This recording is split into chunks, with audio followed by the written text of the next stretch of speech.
This is a trip to Hobbiton, New Zealand. Hobbiton is where the movie Alright, a few messages there from our two bosses.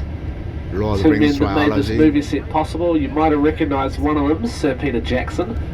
He's the director of Lord of the Rings and The Hobbit. Now the other man up there, you might have looked at him and thought he looks like a sheep farmer.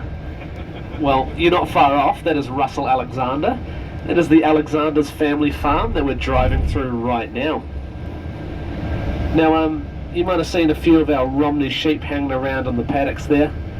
So we're going to have about 13,000 of those guys once we finish lambing season. Heading into lambing season now over the next couple of weeks. And we've also got about 350 to 400 Angus beef cattle on this farm. Now, as we're heading up this hill here, if you take a look out the right hand side of the bus and have a look through the valley, well, you might get your first little glimpse at the film set.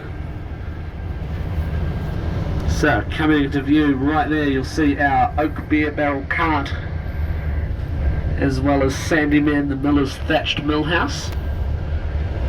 You might recognise the double-arched stone bridge which Gandalf the Grey rode across on his horse and cart, as well as the world-famous Green Dragon Inn, tucked away in the corner there. Now, if you didn't get a good look at it, don't worry, we will be heading down there later in the tour. And if you guys play your cards right, I might even shout you guys a nice cold beer. How does that sound? Now, we've got a couple more clips here on the screen to show you. These will give you a bit of a behind-the-scenes look at what the film set looked like back during filming.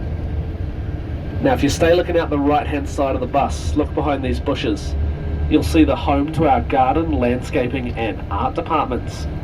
Now, these days we know this area as Dusty Haven, but back during filming this was known as the technical car park. This is where the crew kept all their cameras, their cables, their lighting equipment, also where they built the original Hobbit hole facades to carry them down to set by hand. Now, I already mentioned our sheep and our cows. They actually had about 29 different types of animals on set. They had Clydesdale horses, cows, goats, pigs, sheep, chickens, you name it, they had it. You might see some of the motley crew up there on the screen.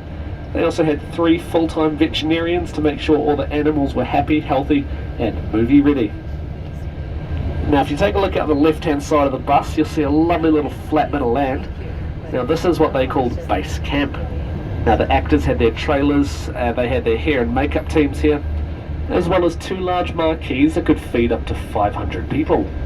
Now, they had 2-course breakfasts, 2-course lunches, 3-course dinners, and loads of gourmet snacks. So, if you came to Hobbiton as a skinny actor, well, you're certainly left as a beautiful, plump hobbit. That's what they wanted, of course, wasn't it?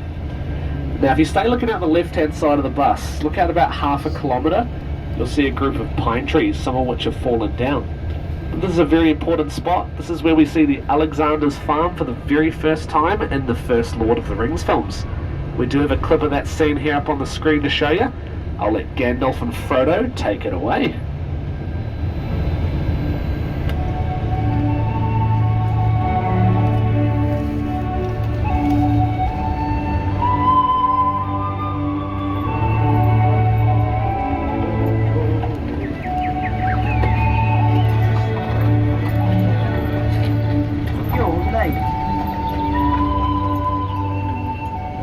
A wizard is never late, Frodo Baggins. Nor is he early. He arrives precisely when he means to.